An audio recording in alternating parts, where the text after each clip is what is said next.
Since the first Egyptian embarkations, sailboats have evolved over the millennia. But in the early 19th century, when the steamship threatened the maritime supremacy of the sailing vessel, the most magnificent commercial sailing ships of all time were built, the clipper ships.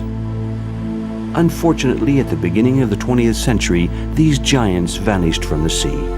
Now, 100 years later, the Royal Clipper, the largest sailing vessel ever built, is reviving the tradition of its predecessors. Though it boasts all the modern technological devices, the Royal Clipper nonetheless is a true sailing vessel. It's inherited these 4 masts that cross the oceans, sometimes under Dantesque conditions, cast into the raging elements, decks swept by crashing waves, sailors clinging to the yardarms. These great ships with their square-rigged sails battled as bravely as the men. The Clippers have written some of the most beautiful pages of sailing history. New York to San Francisco via Cape Horn in the days of the California Gold Rush. The London to China sprints for fresh Chinese tea. And finally, the transatlantic crossings, notably to the Caribbean. By the end of the 19th century, the steam-driven ship was triumphant. However, the industrialized nations still sought the lowest costs for transporting raw materials, so ships driven by the force of the wind and the courage of its sailors found a new niche. Thus, in 1902, the greatest of the clipper ships, the Preußen, was launched. When in the youth of Michael Kraft, who is the president of the company, it was his dream, and he used to see these pictures of Preußen, and he says one day he will build this ship. That was his childhood dream. He knew the ship by heart in his mind. He knew exactly what he wanted, and sometimes it was irritating, but when you saw the result, it was always perfect.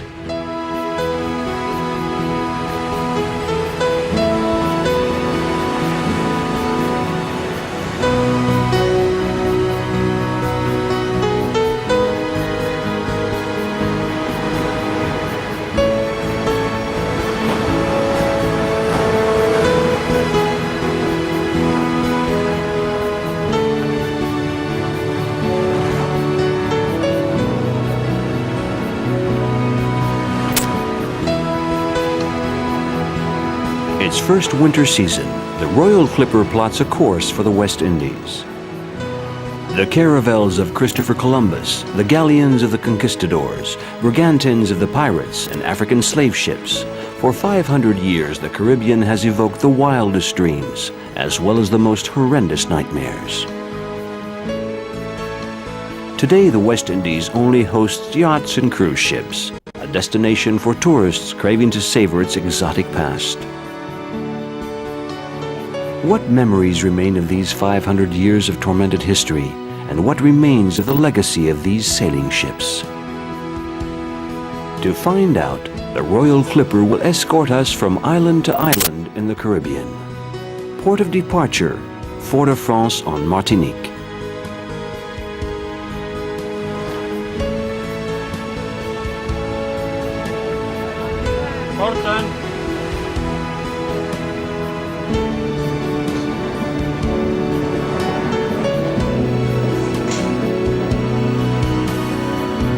Here's the headline.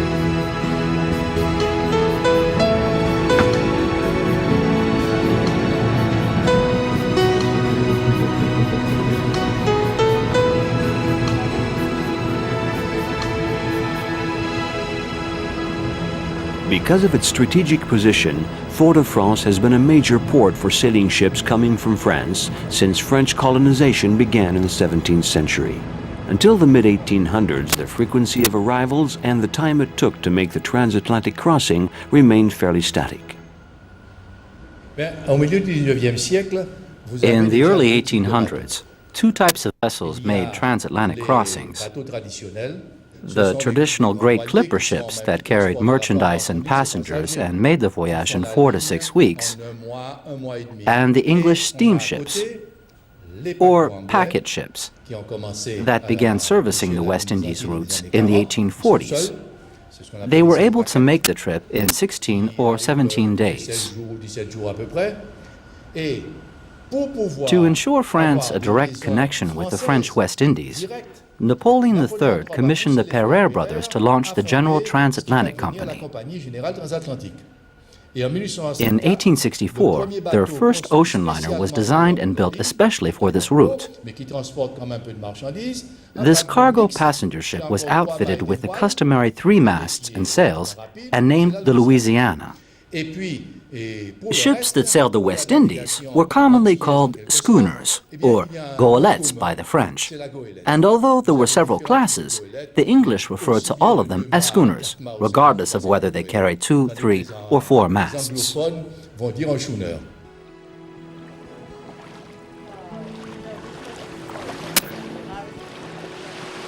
The Royal Clipper bids farewell to Fort-de-France.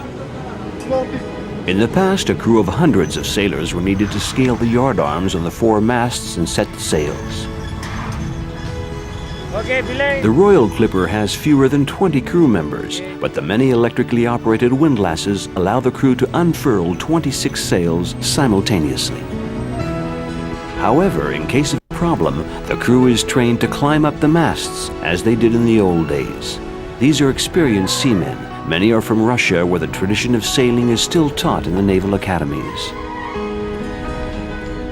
With its 42 sails billowed in the wind, the Royal Clipper cuts a course towards Barbados.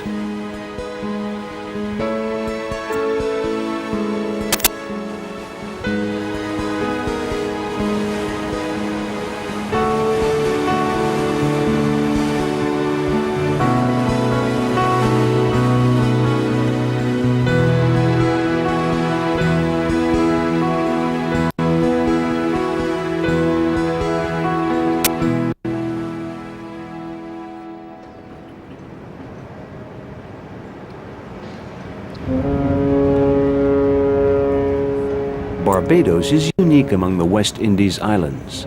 England was the first country to colonize it and remained its only ruler, hence its nickname, Little England.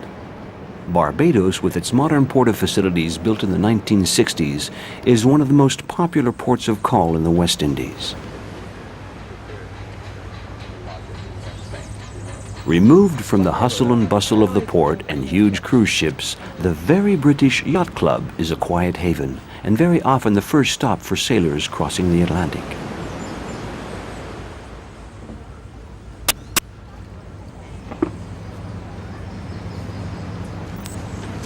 On est arrivé il y a 2 jours, en fait avant-hier soir. We arrived 2 days ago, night before last actually, from Mindelo, Cape Verde, C'est à peu près à 2,000 miles from here. Et donc on a choisi la Barbade pour atterrir, bon, pour ses facilités. We put into Barbados for supplies before heading for Tobago, Grenada and other islands. Grenade, etc. I have my whole family here. My wife and 3 kids are sailing with me. We stopped off in Cape Verde, but there's very little water available. We have everything we need here. It took us 13 days to make the voyage, but time passes quickly at sea. We were never bored. On s'est pas ennuyé.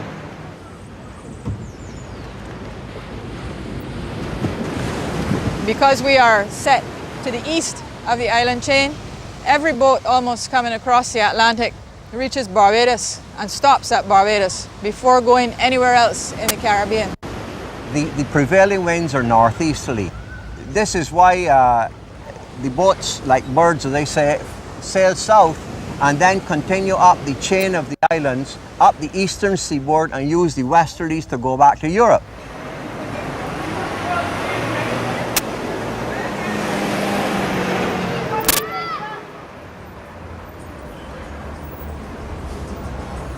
The English chose Barbados as its flagship colony in the West Indies because of its strategic position. Bridgetown, the capital, became almost as important in the 17th century as London or Boston, as the world center of the sugarcane trade.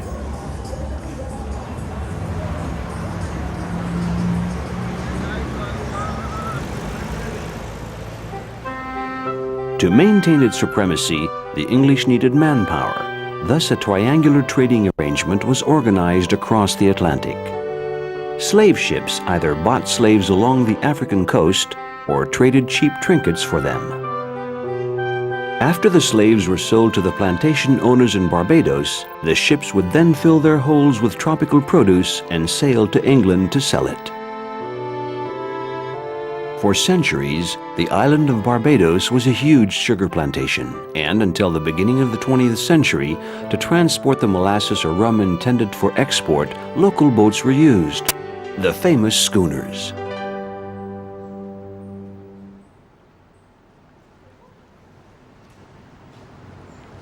No, 100 years ago, people were transported from the north of the island, a village known, or a small town known as Speightstown, to the capital town, Bridgetown. And this vessel here transported some 30 or 40 passengers on a daily basis, along with cargo such as sugar. It was, if you like, a sort of water taxi in those early days. And here we have one of the captains. It was a distance of about 18 kilometers, and it took 1 to 2 hours to complete the journey.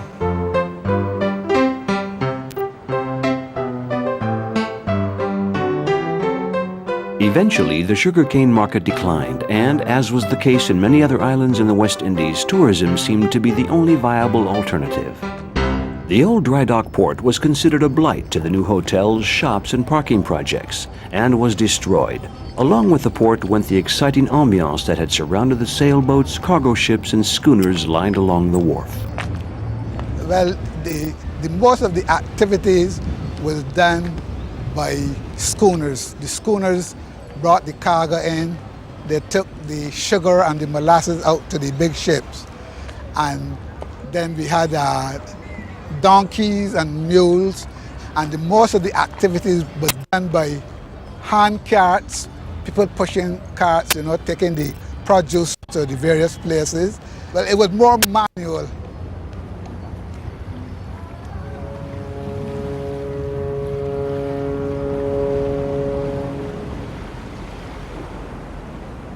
Time to say goodbye to Barbados and head back to the Royal Clipper, where we'll be spending our first night on board. The clippers of old were mostly outfitted for commercial use. The few passengers they carried had to make do with a minimum of comfort and space. Most of the space was allotted to the holds and merchandise. While the hull, masts, and decks of the Preussen served as the architectural model for the ship, the imagination was given free rein in designing the interior. The result is astonishing.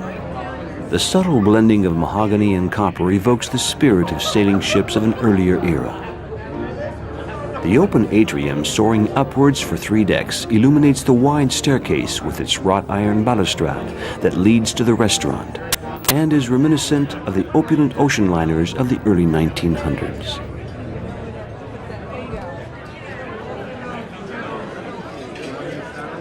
After the lobster? Can I try the lobster after?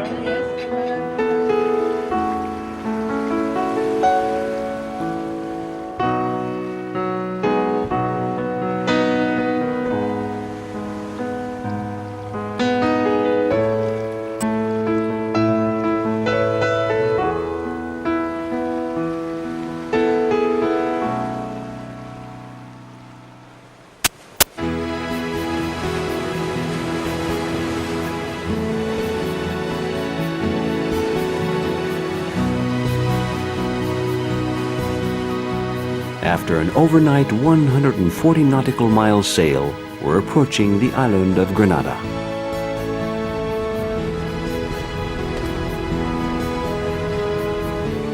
The captain gives the command to lower the sails.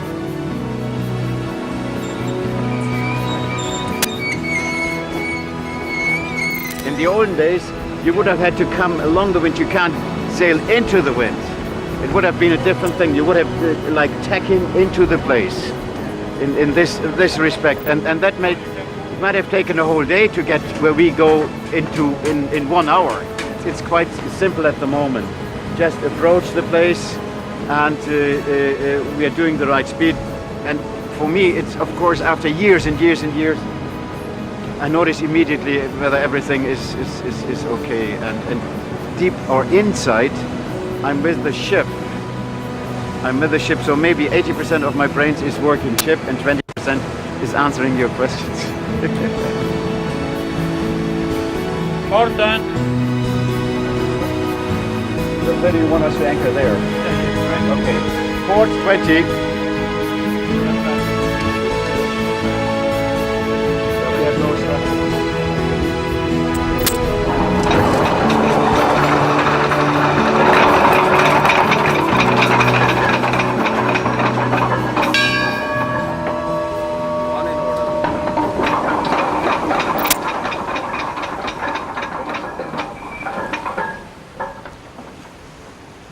We're riding anchor off St. George, Grenada's capital. This city, with its red rooftops, has an amphitheater that spreads out along the hills overlooking the bay, the dry dock, and the port. It's one of the most beautiful moorings in the West Indies. At one time, French presence here was quite strong and existed well into the 18th century. What remains is the vestiges of fortifications and the old painted brick warehouses along the wharf, referred to as the French-style dry dock. Grenada is called the Island of Spices, not just to attract tourists, for it really is the second largest producer of nutmeg in the world. Nutmegs, which is a major spice of Grenada, was introduced in around the mid-19th century. And from since then it has been multiplied throughout the island. And I think it held roots in Grenada because of the mountainous condition, the similarity of Grenadians' topography to that of Indonesia, certain of the islands in Indonesia, that is in the East Indies. In this harbor here you would find, of course, behind me you will find schooners. But for the export of nutmegs we will traditionally have barges that will be taken to the outer port where it will be loaded on the larger ships for exports to the industrialized countries where the nuts will be used for as a blender in food processing. It was primarily the Europeans that used nutmegs. They saw it as an exotic spice, very expensive, and used it. In fact, because it was so expensive, many Europeans became rich. Those who traded in nutmegs became very rich. Because it was used for all kind of medicinal and other products, you know.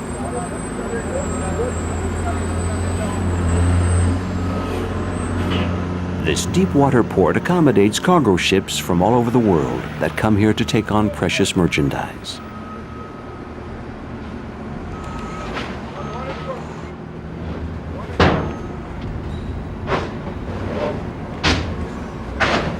The southern part of the island around St. George is booming, thanks to tourism, while the rest of the island, notably the interior, is dependent upon spice farming.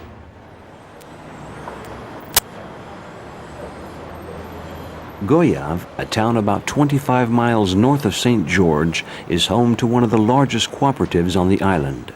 Each morning, the farmers bring their nutmegs here, still in their shells.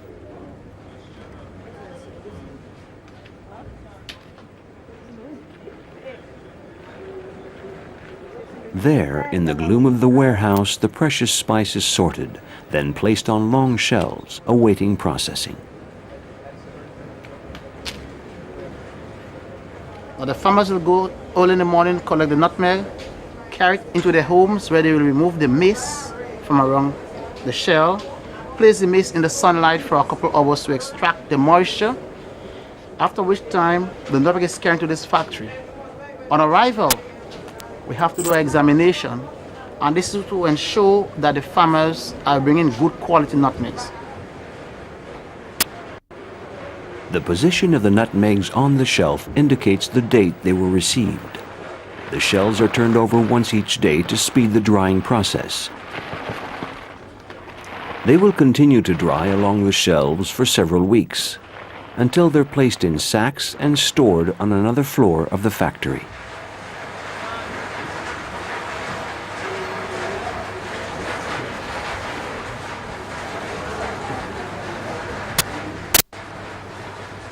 Attracted by the noise, we enter another world only a few yards away. Here we see, like the cross-section of a giant anthill, the masters of the world above, continually feeding the hard-working ants on the floor below.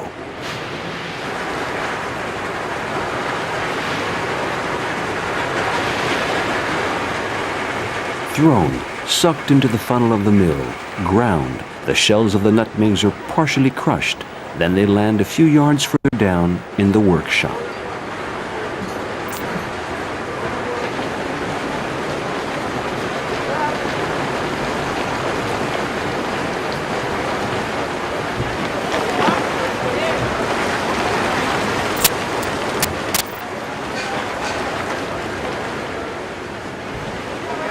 The workers deftly separate the nutmegs from their shells with amazing skill and speed, and sort them.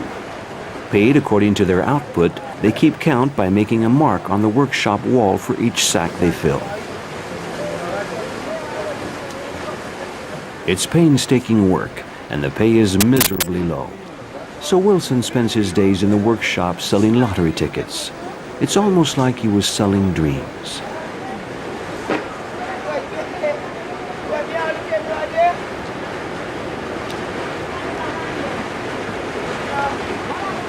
There's a simple water test at the end of the production line to determine the quality of the nutmeg. The lightest ones, those that float, are intended for the pharmaceutical industry. The heavier ones sink to the bottom. They're sold as spice.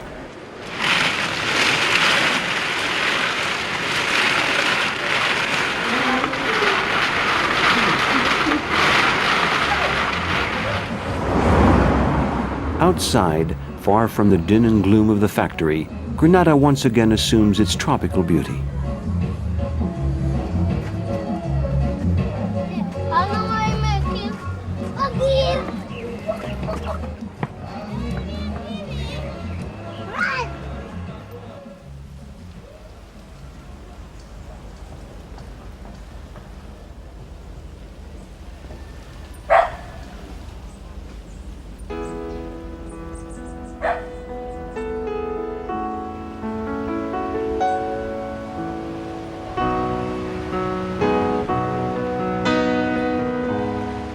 Leaving Grenada, the southernmost point of our cruise, we turn the ship towards St. Vincent, 60 nautical miles to the north.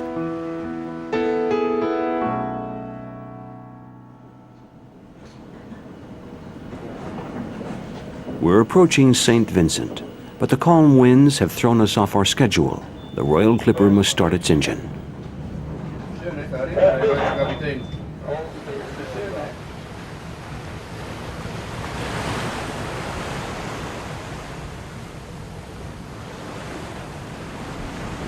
Oleg, who's in charge of the sails, takes advantage of the lull in the wind to inspect one of the masts.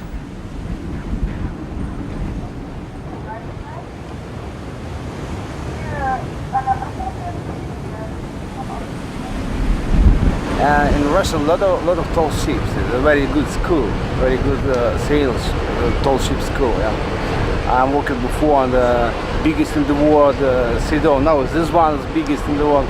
Before Kruzeshten, also it's very nice, training ships, Russian ships, very nice.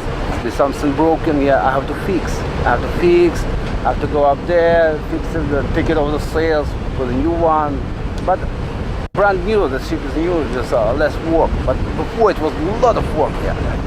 And of course it's more interesting here than any cargo ship, because a little bit romantic, the people change, it's a lot of interesting people come here.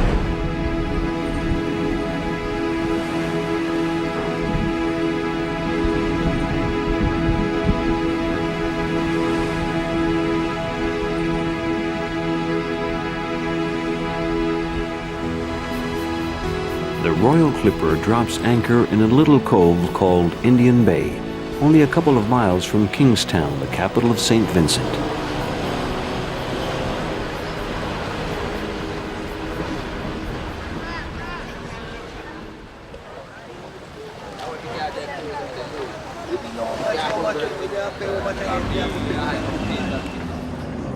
Unlike its dependencies, the Grenadines, which attract yachtsmen year-round, tourism has barely made its mark on St. Vincent.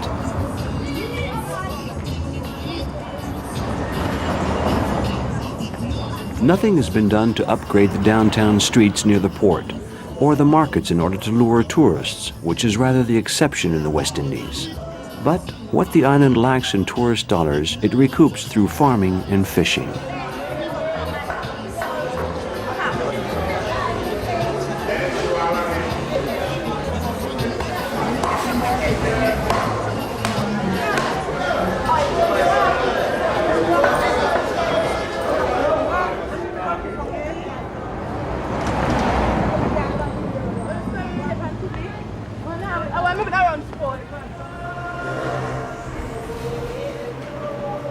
Catholic or Anglican, the churchgoers of St. Vincent, like churchgoers almost everywhere in the Caribbean, prove that evangelism preached by the colonists found its mark.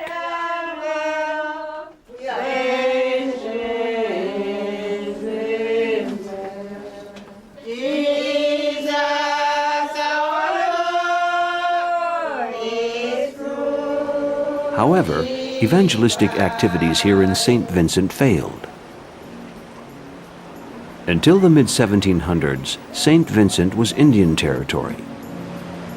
More surprising still, a large number of escaped slaves, brown-skinned people, found refuge here, including the survivors of a slave ship that was shipwrecked nearby in 1695 en route to the island of Bequia. Taken in by the Caribbean Indians, a new race of people called the Black Caribs, or Garifunas, arose. They successfully repulsed the English until 1763, when they were overrun and deported to the Honduran island of Roatan.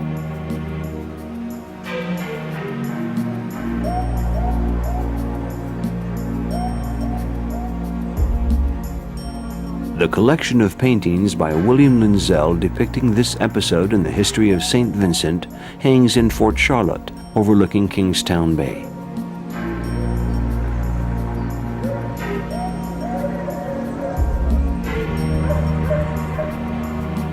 There are those who dispute the origin of the Garifunas. A story that has been handed down over generations describes an African population living on St. Vincent that preceded the arrival of the slaves by several hundred years. There were thousands of Negro or Negroid people who came across the Atlantic in the early 1300s. They were the followers of Abu Bakr, who was the emperor of Mali at that time. And he got this directive from on high, and a vision that he was to come and explore beyond the boundaries of the Atlantic, which touched on West Africa. There are several stories, but the one I subscribe to is that they sent over 200 boats with families and women and children to explore the other side of the Atlantic. Only one boat turned back because they got into a very strong marine flow of water, and they turned back because they got scared. Well, none of those boats came back, and Abu Bakr thought he was breaking a promise with his God, and he then outfitted another expedition which came out to this part of the world in 1311. Leaving St. Vincent, we set sail on a northerly course to St. Lucia. Sagas of the open sea are replete with epic tales of heroic exploits.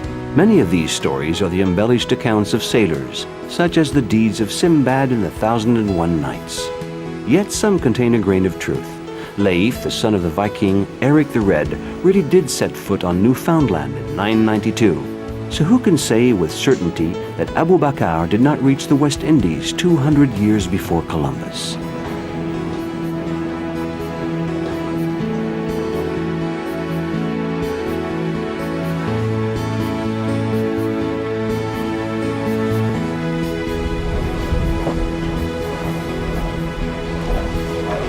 This is the brake, you know. When I release this, means let go, the anchor will fall down in the water, you know. So when it is depth in a seabed, I have to close the brake, you know, and take the little bit tension on the chain. If wind is too much and sea is too rough, that time we use the 2 anchors.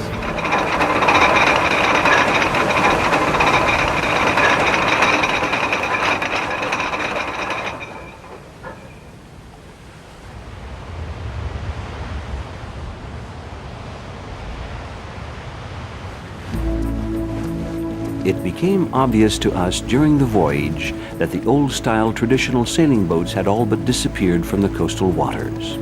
the drive for efficiency and profitability have replaced imagination.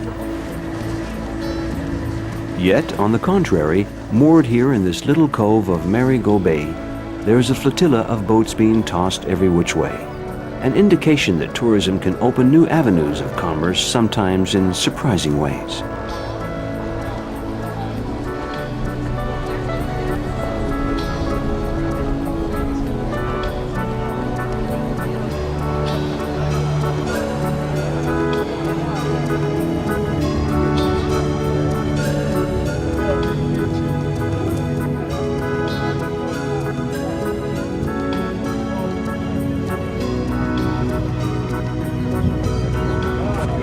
The sculptor of dried coconuts is simply a craftsman who works with raw materials that are abundant and free.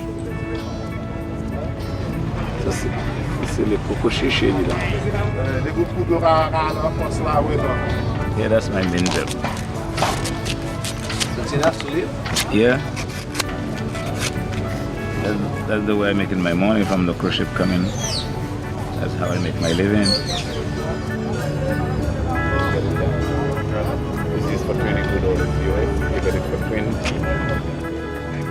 A good location is fundamental to business success, so our friendly sculptor has set up shop near the Marigot Bay ferry landing.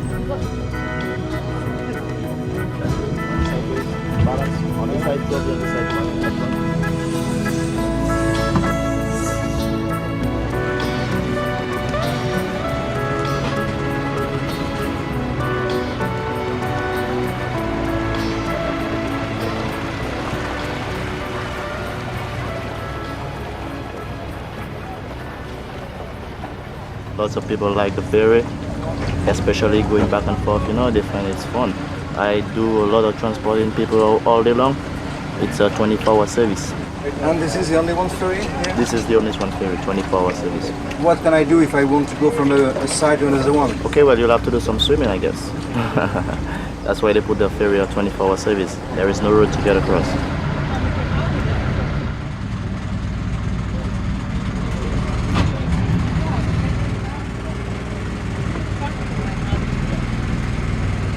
People coming from the cruise ship, that's when we get the most business, you know. Maybe sometimes in a day we cross like 400 passengers. Yeah, and this ferry, it only holds 30 persons at one time. Yeah, and I think it's great, man. The 30-second crossing is only $1. Not a bad deal.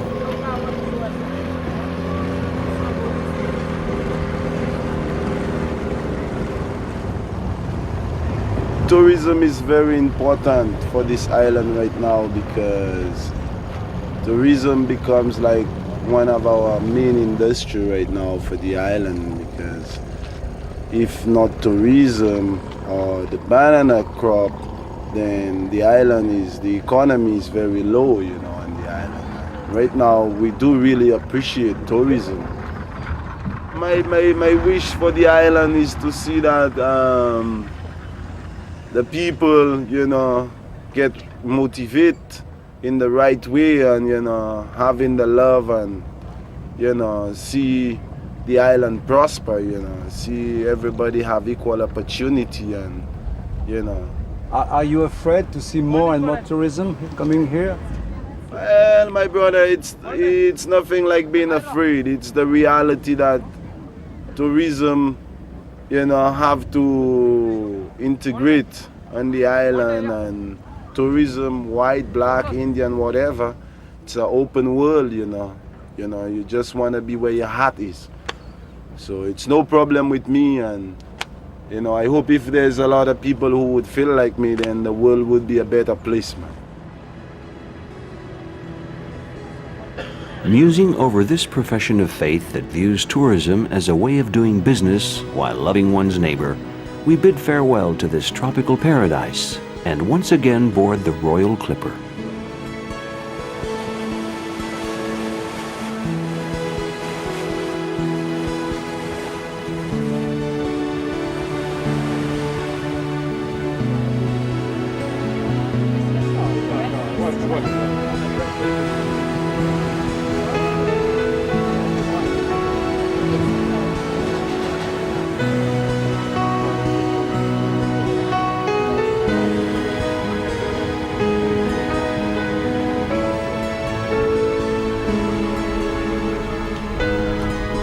dispersed West Indies islands creates a myriad of independent states.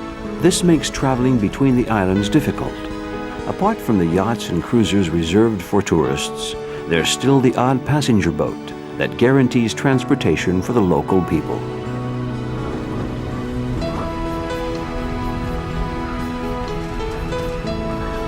And so, about the same time that the Royal Clipper is setting a northern course to Martinique, passengers are gathering on the wharves at Fort-de-France. The ferry, l'Express des Îles, is preparing to board.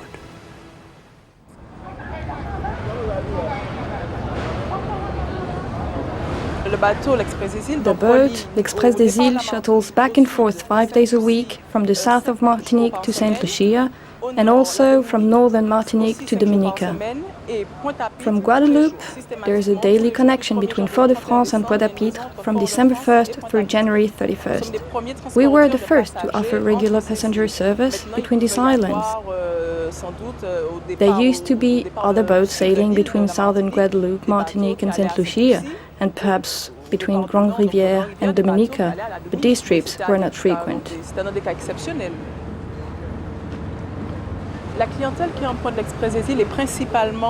About 70% of our customers are locals, mainly families on vacation.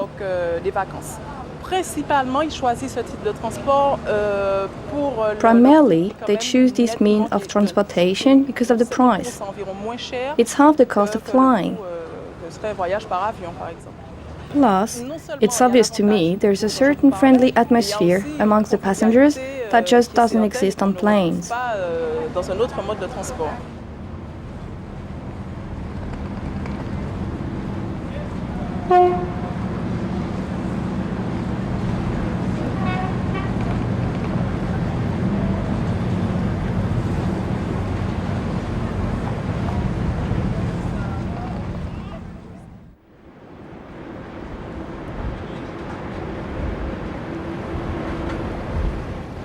Tourism is now the #1 industry in the Caribbean. Martinique has built a new cruise terminal to attract even more visitors to its port. Now, facing the inevitable changes that the tourist industry brings with it, how long will the old cultural roots and traditions persist?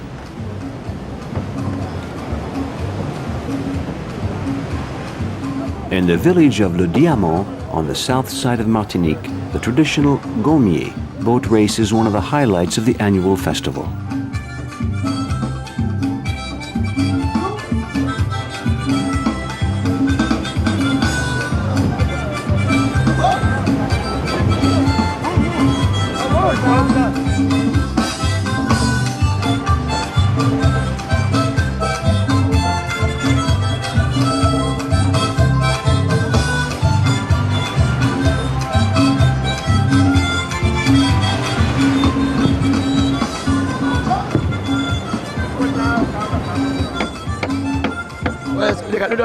Today, small sailboats average about 33 feet, but they can be as long as 35 feet.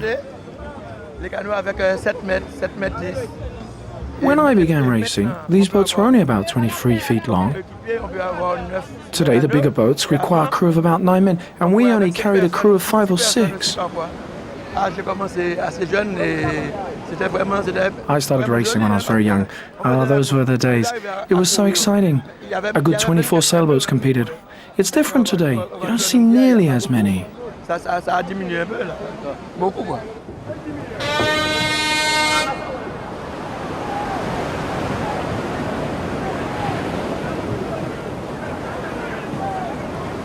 The beach is known to have a powerful undertow, and sometimes the contestants don't even make it over the first wave.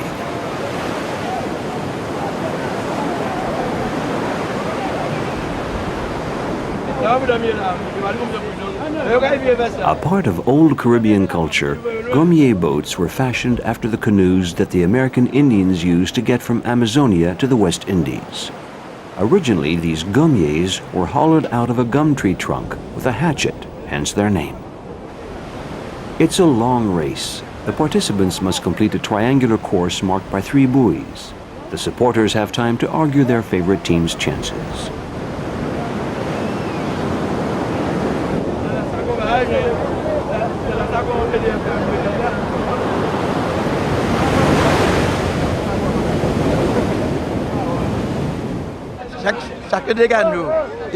Each boat has its loyal followers. They shout at each other during the race, yelling louder and louder. It's great fun. A gommier is difficult to maneuver. To keep the boat balanced, the crew members stretch themselves out on long wooden poles, and only their agility prevents the boat from capsizing.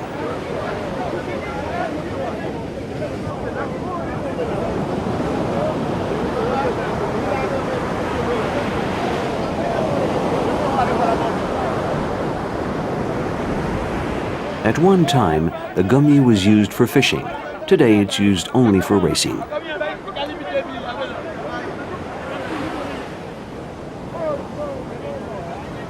I used to race in boats made from the hollowed out gum tree. After the race, we would take the boats out to do some fishing. Nowadays, we only use the boats for racing. When they aren't racing, they're stored in a garage.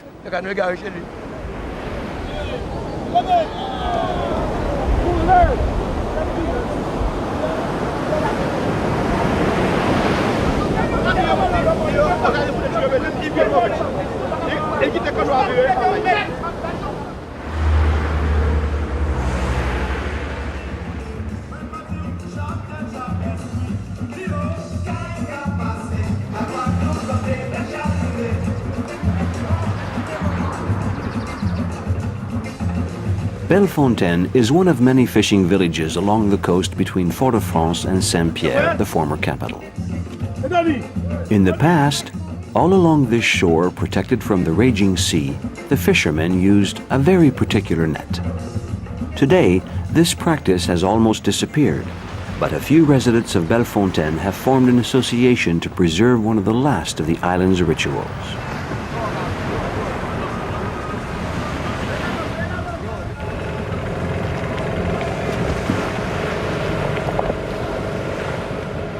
In the past, the huge net was cast from a rowboat, but times have changed. Lucien's old gommier is now being pulled along.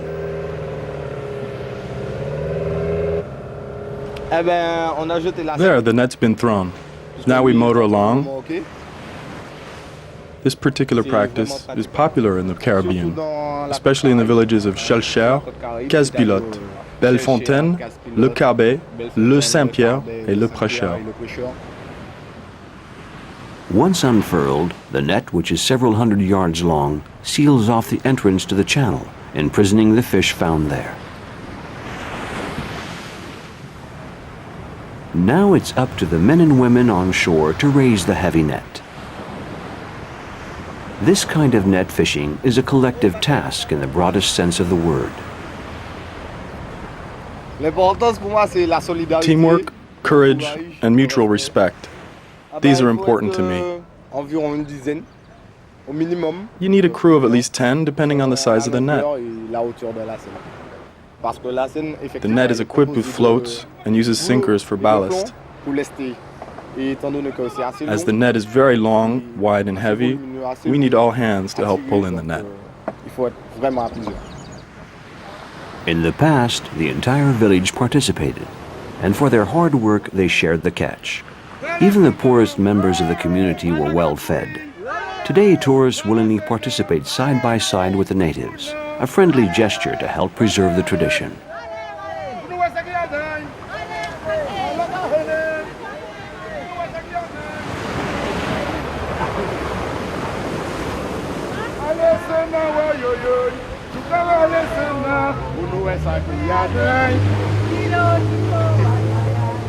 If there's no teamwork, there's no fishing. Look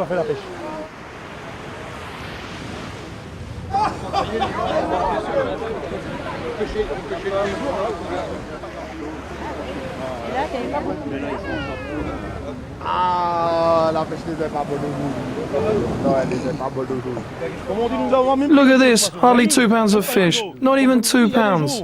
Like I say, some days we don't catch a thing, and sometimes we can fill 2 canoes as big as that one. Some days we're just unlucky. That's how it is in Martinique.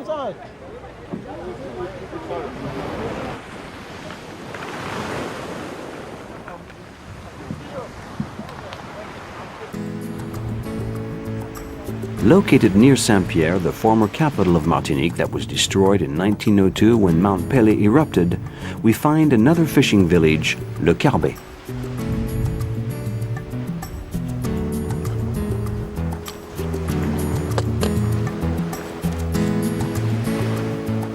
To augment the meager income from fishing, a new tourist-related activity has begun. Whatever the reason, the event that Marcel and his friends experienced on Carbet Beach was certainly an interesting one.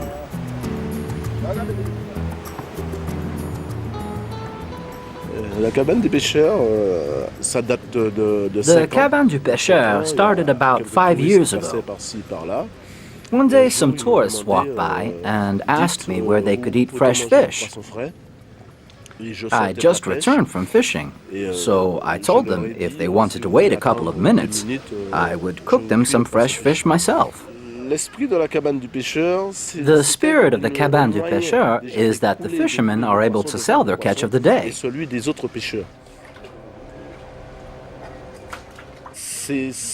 It gives the tourists the true flavor of Martinique. The people, the warm welcome, the ways of the country, everything. This morning you saw the fishermen coming to the hut.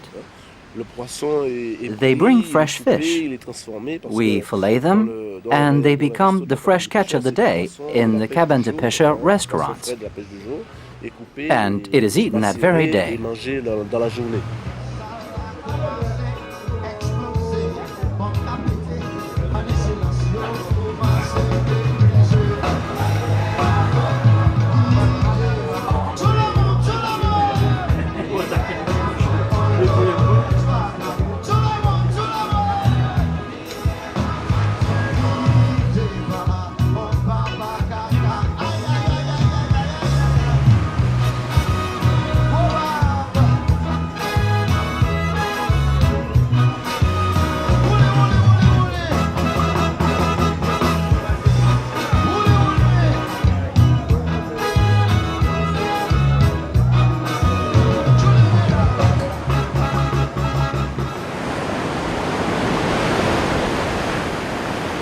Grand Rivière is a coastal village that is truly in the middle of nowhere. It's nestled at the foot of a steep cliff, and its shore is beaten by turbulent seas. Due to its hostile environment, the fishermen from Grand Rivière are considered the most courageous sailors in Martinique. My earliest memories are of my father, the fisherman, and when he returned home from fishing.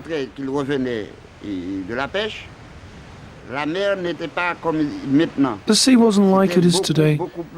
It was much, much rougher. Class would finish at 4 o'clock, and I would go down to the port and watch the boats come in. Sometimes there were so many waves, I'd ask the boats to sink so I could dive into the water and gather up all the flying fish. There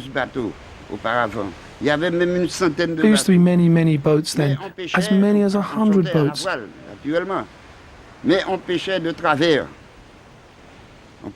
We used to use sailing boats, but we would just drift, dragging a fishing net. In those days, we used to buy traditional boats, boats from Dominica and Santa Lucia, or sometimes the English would come to sell the boats, and we would buy the boats from them. Was it a good boat? It sure was. It wasn't made of planks, but was dug out of the trunk of a gum tree. They would find a good tree and then hollow it out. At sea, it didn't take on a lot of water. Who chooses the colors you paint the boats? We do. We choose the color. For example, if this year we paint the boat blue and pink, and we come up with nothing, absolutely nothing, then we paint over the color. We change the color to make it a lucky boat.